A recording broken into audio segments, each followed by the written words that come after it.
Alright guys, welcome back to chapter 2 where I'm going to teach you about how to count the pips and what is lot size.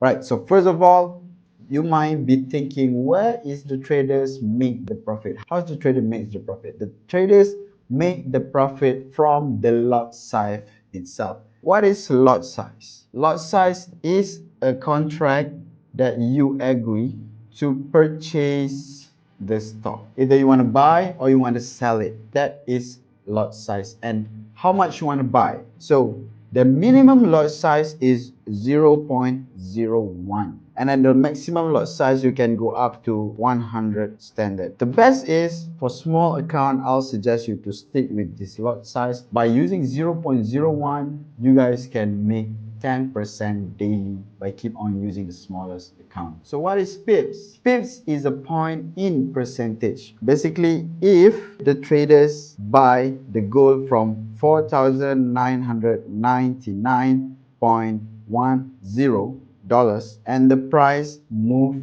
to $4,099.00. This movement have a difference of only 0.1 cent dollars is equivalent to 1 pips of movement. So 10 cent is equal to 1 pips of movement. If $1 is equal to 10 pips of movement. And if $10, meaning that you make, for example, you buy at 4,880, it moved to 4,890. This is equivalent to 100 pips. So what is the connection between the pips and the lot size? So here we go. The lot size is the contract. So let's say I'm buying 0.01 lot size of a contract. And then the price movement, let's say it moved 50 pips. So how much I will make? This movement, if you times by it, you will get $5. By only put a 0.01 50 pips of movement, you will get $5. So that's how for you to count the pips. And if you guys are new here, for my style in my chart cycle, 50 pips is always be the first target.